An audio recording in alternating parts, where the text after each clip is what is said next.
खुदावंद यीशु मसीह के नाम में आपको सलाम।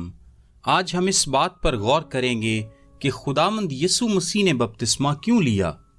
जब यीशु आया और बपतिस्मा पाना चाहता था तो मत्ती 3 बाब आयत नंबर 14 में लिखा है कि यूहन्ना ने रोकने की कोशिश की और कहा, लिखा है, मैं आप तुझसे बपतिस्मा लेने का मोहताज हूं और तू मेरे पास आता है। मैं एक गुनहगार कैसे एक बेगुनाह को बपतिस्मा दे सकता हूं, बल्कि तुझको मुझे बपतिस्मा देना चाहिए। ये बात यूहन्ना बपतिस्मा देने वाले के लिए कतन नाकाबिले तसव्वुर थी। वो जानता था कि यीशु बेऐब बेगुनाह बर्रा है और ये बात समझ नहीं पा रहा था कि यीशु जो कि कामिल और बदी से पाक खुदा का बेटा था, वो कैसे अपने गुनाहों का इकरार कर सकता था। बस उसने उसे रोकने की कोशिश की। बस यूहन्ना की ये कोशिश कि वो यीशु को बपतिस्मा लेने से रोक सके, इस बात की गवाही है कि यीशु बेगुनाह था। लेकिन आयत नंबर 15 में यीशु ने उसे जवाब दिया और कहा, अब तू होने ही दे, क्योंकि हमें इसी तरह सारी रास्तबाजी पूरी करना मुनासिब है।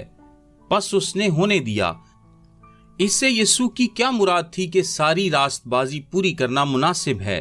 यीशु मसीह ने इस बात से इनकार नहीं किया था कि वो यूहन्ना से ज्यादा मुकद्दम है या बेगुनाह है।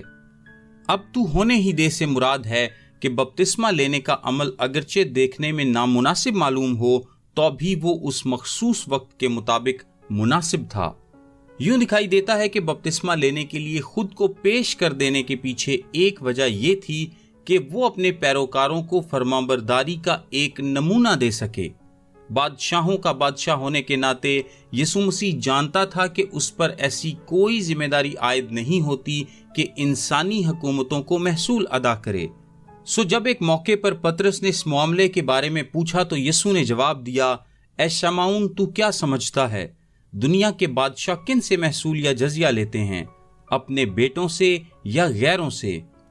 जब उसने कहा गैरों से तो यीशु ने उससे कहा, बस बेटे बर्री हुए, लेकिन मुबादा हम उनके लिए ठोकर का बायस हों, तू एक मिसकाल लेकर मेरे और अपने लिए उन्हें दे। इसका जिक्र मत्ती 17 बाब 25-27 आयत में है। जैसा कि बाइबल मुकद्दस बहुत सी जगहों पर ऐसा वाजे करती है कि ये ईमानदारों के लिए दुरुस्त और मुनासिब है कि अगरचे वो खुदा के फर्जंद हैं तो भी वो हुकूमतों को जजिया दें और उनके ताबे रहें।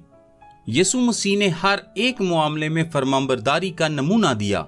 अपने बपतिस्मे के जरिए यीशु ने इस बात का इकरार किया कि रास्तबाजी के लिए यूहन्ना का मेयार बिल्कुल दुरुस्त है और अपने अमल से यूं उसने खुदा की मर्जी के तौर पर उसकी तस्दीक की, जिसकी फरमाबरदारी हर एक इंसान पर फर्ज है। फिर यीशु इस दुनिया में इसलिए आया कि वो आदमियों के मुशाबे हो सके, और इंसानों के मुशाबे होने से मुराद है उनके गुनाह से मुशाबे होना। वो नस्ल इंसानी के लिए कभी भी रास्तबाजी नहीं खरीद सकता था अगर वो गुनहगार नस्ल इंसानी के मुशाबे ना होता। मसीहा के आने से सैकड़ों साल पहले यसाया ने इस बात का ऐलान कर दिया था कि मसीहा, लिखा है, खताकारों के साथ शुमार किया गया तो भी उसने बहुतों के गुनाह उठा लिए और खताकारों की शिफात की। यसाया 53 बाब 12 आयत।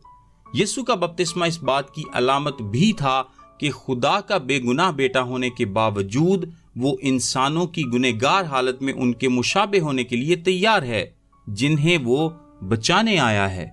ये उसकी खिदमत का आगाज और उस मखलसी बख्श मंसूबे का पहला कदम था जिसे पूरा करने के लिए वो आया था। वो जिसने कभी गुनाह नहीं किया था, खुद को उनमें शामिल कर लिया जो रास्तबाज नहीं थे। वो जो गुनाह से पाक था, उसने खुद को गुनहगारों का बपतिस्मा लेने के ताबे कर दिया और इस अमल के जरिए दुनिया के निजात दहिंदे ने खुद दुनिया के गुनहगारों के दरमियान जगह ली। गुनहगारों के बेगुनाह दोस्त को बाप ने रोमियो 8 बाब 3 आयत के मुताबिक गुनाह आलूदा जिस्म की सूरत में और गुनाह की कुर्बानी के लिए भेजकर जिस्म में गुनाह की सजा का हुक्म दिया।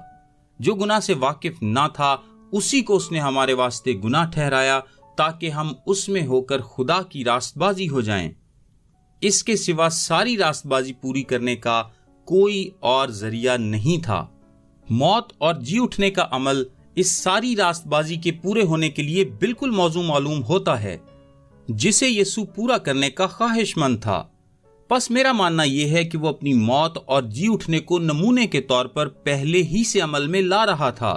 یوں یسوع کا بپتسمہ بھی وہی علامتی معنی رکھتا ہے جو کہ ہمارا بپتسمہ رکھتا ہے، کیونکہ یسوع کا بپتسمہ اس کی اپنی موت اور جی اٹھنے کو پیش کرتا ہے، اور ہمارا بپتسمہ اس کی موت اور جی اٹھنے کو ظاہر کرتا ہے۔ اس تفسیر کی تصدیق اناجیل کی 2 آیات کے ساتھ بآسانی کی جا سکتی ہے۔ یسوع نے لوکا 12:50 آیت میں کہا، اور یہ بات یروشلیم کی جانب اس کے آخری سفر سے زیادہ عرصہ پرانی نہیں۔ وہ اپنے شاگردوں کے ساتھ چند معاملات پر بات چیت کر رہا تھا اور اس نے کہا، مجھے ایک بپتسمہ لینا ہے۔ اس کے لفظوں کا انتخاب دلچسپ ہے۔ اس نے ایسا کیوں نہیں کہا کہ مجھے موت سے گزرنا ہے، یا یہ کیوں نہیں کہا مجھے اپنی خودی سے انکار کے عمل میں سے گزرنا ہے، یا پھر یہ کیوں نہیں کہا مجھے مصلوبیت میں سے گزرنا ہے۔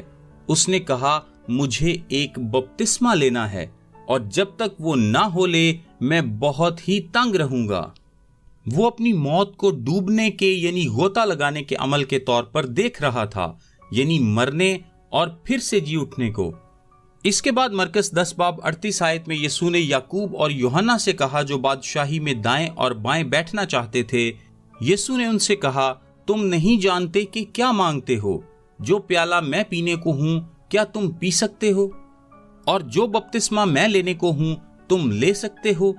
اس نے اس طرح کیوں نہیں کہا، میں جس موت سے مرنے کو ہوں اس طرح مر سکتے ہو؟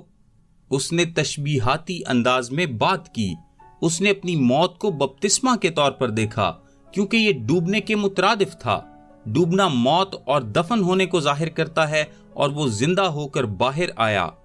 لہٰذا جب یسوع نے اپنے بپتسمے کی طرف دیکھا اور کہا کہ یہ ساری راست بازی کو پورا کرنا ہے، تو وہ کہہ رہا تھا، میری موت اور جی اٹھنے سے تمام راست بازی پوری ہوگی، اور میں ابھی اس عظیم بپتسمے کا علامتی مظاہرہ کروں گا جو آنے والا ہے۔ بپتسمہ لینے کے دوران یسوع نے اپنے مقصد کو پہلے ہی سے بیان کیا، جس کے لیے وہ آیا تھا، جو دنیا کے گناہوں کو اٹھائے ہوئے گناہ کے لیے مرنا تھا۔ وہ گناہ اپنے اوپر لیے ہوئے مرا، اور پھر خدائی فیصلے کی لہروں کے نیچے دفن ہونا، پھر نئی زندگی میں جی اٹھنا۔ اور یہودیہ میں اس کا بپتسمہ اس بپتسمے کا عکس تھا جو جلد ہی یروشلیم میں آنے والا تھا۔ یہ ضروری تھا۔ یہاں تک کہ مسیح کا بپتسمہ اس کی اپنی موت، تدفین اور جی اٹھنے کی منظر کشی کرتا ہے۔ لہٰذا اس معنی میں یہ ہمارے بپتسمے جیسا ہی ہے، جو علامتی طور پر یسوع کی موت، تدفین اور جی اٹھنے اور اس میں ہمارے ساتھ اس کی شراکت کی بھی تصویر کشی کرتا ہے۔ اور یہ ایک اور اہم وجہ ہے کہ آپ مسیحی بپتسمے کو ڈبونے کے علاوہ کسی اور طریقے سے نہیں سمجھ سکتے۔ تصویر میں اور کچھ فٹ نہیں بیٹھتا۔ کسی کے سر پر پانی چھڑکنا، پانی ڈالنا، پانی کے قطرے سر پر لگانا، موت، دفن ہونے اور جی اٹھنے کو ظاہر نہیں کرتا، اور نہ ہی اس سے حلیمی ظاہر ہوتی ہے، جبکہ پانی کا بپتسمہ حلیمی کو ظاہر کرتا ہے، اور ایسا ہونا بھی چاہیے۔ ہو سکتا ہے کہ یوحنا اتنی مختصر وضاحت پر یسوع مسیح کے بپتسمے کے پورے معنوں کو نہ سمجھ پایا ہو، لیکن اس نے اپنے خداوند کے کلام کو قبول کیا اور اس کے حکم کی تعمیل کی،